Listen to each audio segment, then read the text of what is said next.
मैं फरहान रशीद, मुस्लिम ब्लॉगर, और आप इस समय देख रहे हैं हमारा यूट्यूब चैनल डेक्कन सियासत। दोस्तों, बहुत दिनों से मैं आप लोगों के सामने हाजिर नहीं हुआ हूँ। रमज़ान का महीना था, बहुत सारी चीज़ें थे, और सबसे इम्पोर्टेंट बात तो यह है कि इलेक्शन का सीज़न चल रहा है कर्नाटका में, और यही वजह है कि model code of conduct Karnataka में लग चुका है। इस वजह से कॉम्पिटेंट अथॉरिटी आईएमए के बारे में कोई जो है खास कदम जो है नहीं उठा पा रही है, क्योंकि उनके हाथ पैर बांधे गए हैं। बिल्कुल इसी तरीके से कर्नाटका की हाई कोर्ट यानी और कर्नाटका की स्पेशल कोर्ट जो आईएमए के लिए खास जो है बनाई गई है, जो केसेस की हियरिंग्स हैं, इनमें भी जो है अभी तक कोई खास जो है अपडेट्स नहीं है। यही वजह है कि मैं आप लोगों के सामने जो है हाजिर नहीं हुआ हूँ। हाँ, कुछ खबरों के लिए मैं जो है बीच-बीच में आया हूँ और आप लोगों को अपडेट दिया हूँ, लेकिन आईएमए की खास कोई खबर नहीं आई। मैंने इतना बताया ज़रूर है कि 15 मई 2023 के बाद आप तमाम लोगों को हो सकता है, उम्मीद है कि 80 करोड़ रुपए जो कॉम्पिटेंट अथॉरिटी में जमा हुआ है ई ऑक्शंस के ज़रिए, वो जो है रिफंड किया जाएगा। उसके लिए कोर्ट से एक छोटा-सा जो है अप्रूवल चाहिए। वो अप्रूवल के बारे में भी हमारे पास कोई अभी तक कोई अपडेट नहीं है। इलेक्शन का समय है, यही वजह है कि अपडेट्स हमें नहीं मिल पा रही है। और मैंने ये भी बताया था कि ईद से पहले शायद पैसे नहीं आएंगे, और जिस बात का डर था वही हुआ आखिर। और 15 मई के बाद तो कोई रुकावट शायद जो है नजर नहीं आ रही है, सिवाय कोई अगर कोई दूसरा कोई शैतान पैदा हो जाए और शैतानी ताकत जो है आगे आए और हमारे इन कामों में जो है अड़चन लगाने की कोशिश की। शैतान यानी कि मैं ये नहीं कह रहा हूं कि शैतान कोई बाहर का आदमी है, शैतान हम में से ही कोई कुछ लोग जो है शामिल हैं, जिसको हम पहचान नहीं पा रहे हैं। वो हमारे आंखों के सामने रहता है, हमारे आंखों के सामने ही वो साजिश करता रहता है, हमारे आंखों के सामने ही वो हमें धूल झोंकने की कोशिश करता है, जैसे चोर मंसूर खान ने हलाल बोल बोल के हम लोगों को लूटा। तो मुस्लिम भाइयों, बुजुर्गों और दोस्तों, खैर ये बात तो होती रहेगी। कल मैं आप लोगों के सामने नहीं आ पाया, मैं माफ़ी चाहता हूँ। सबसे पहले तो आप लोगों को ईद मुबारक सुनाता हूँ।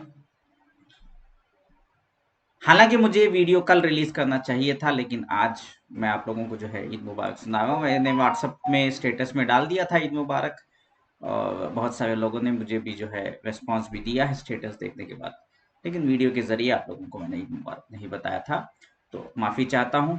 आज मैं आप लोगों को, तमाम लोगों को जो है ईद मुबारक सुनाता हूँ। और 15 मई के बाद जो है जो भी खास अपडेट्स रहेंगी, रेगुलर अपडेट्स रहेंगी, वो ज़रूर जो है आप लोगों के सामने पेश करूँगा। अब इस बीच में जो है थोड़ा-सा बहुत जो है हमें वक़्त निकालना है, क्योंकि इलेक्शंस जो है 10 मई 2023 को होने वाले हैं। ये इलेक्शंस में भी कहीं न कहीं जो है हमारा किरदार निभाना ज़रूरी है। चाहे डेक्कन सियासत हो, मुस्लिम ब्लॉगर फरहान रशीद यानी कि मैं हो, या आप आईएमए के इन्वेस्टर्स हो, तमाम लोगों को जो है कुछ सोच समझ के जो है वोट किसको डालना है, क्या करना है, ये तमाम चीज़ों के ऊपर गौर भी करना है। आईएमए का घोटाला हुआ है तो हुआ है, लेकिन उस घोटाले के पीछे सियासतदानों का भी हाथ था, ये बात तो हम लोगों को पता ही है।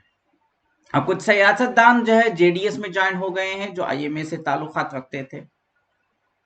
कुछ सियासतदान शायद कांग्रेस में भी हो, कुछ सियासतदान बीजेपी में भी हो, या ये भी हो सकता है कि बीजेपी में है बोल रहे हैं, लेकिन वो बीजेपी में नहीं है, वो जेडीएस में जाकर शामिल हो गए हैं। बताने के लिए तो बहुत कुछ है, ये आने वाले वक्त में मैं आप लोगों के सामने रखूंगा। फिलहाल बस इतना ही है कि सोच समझ के वोट डालिएगा। ना मेरे कहने पे वोट डालिए, ना किसी और के कहने पर वोट डालिए। जो भी करना है सोच समझ कर करिए। इंशाल्लाह मैं आगे और वीडियोस रिलीज करूंगा आप लोगों के सामने। फिलहाल 15 मई 2023 तक कोई भी आईएमए की खास खबर नहीं आने वाली है, लेकिन इलेक्शन को लेकर के बहुत बड़ी खबरें जो है आप लोगों तक रोजाना आएंगी, क्योंकि इस वक्त हमें जो है चौकन्ना होना है। हमें जो हमारे साथ जो साजिश रची जा रही है, चाहे हिजाब का मसला हो, या हलाल मीट का मसला हो, या 4% रिजर्वेशंस का मसला हो, या अजान का मसला हो, इन तमाम चीज़ों के ऊपर भी हमें सोचना ज़रूरी है। जितना ज़रूरी आईएमए का पैसा हम लोगों के बैंक अकाउंट में पहुंचना ज़रूरी है, उतना ही ज़रूरी इन शैतानी ताकतों को रोकना भी ज़रूरी है, जो हमारे हलाल खाने-पीने के दुश्मन बन चुके हैं, हमारे बहनों के हिजाब के दुश्मन बन चुके हैं और जो है हमारे रिज़र्वेशंस, जो बच्चे जो है जो स्कूल के लिए जाते हैं, उनको कुछ कंसेशंस मिलता है या कुछ और रिज़र्वेशंस रहते हैं, जॉब के रिज़र्वेशंस कह लो, बहुत सारे रिज़र्वेशंस हैं, जो 4% का कोटा है, ओबीसी कोटा B2 कैटेगरी का, उसको हटा दिया गया है। इन तमाम चीज़ों को अगर हमें जो है वापस पाना है, इन तमाम चीज़ों को जो है और इससे भी बुरा हालत हमारी ना हो, इन तमाम चीज़ों को रोकना है, तो हमें इस वक़्त जो है जागना ज़रूरी है। मैं सिर्फ़ आप लोगों से चंद दिनों की मोहलत माँग रहा हूँ। इतना इंतज़ार कर लिया, 4 साल से ज़्यादा इंतज़ार कर लिया, 15 मई तक इंतज़ार कर लीजिएगा और 15 मई से पहले थोड़ा मुझे इलेक्शंस में भी थोड़ा साथ दीजिए कि इस वक़्त हमारा जो है कदम जो भी सही कदम उठाना है वो बहुत ज़रूरी है।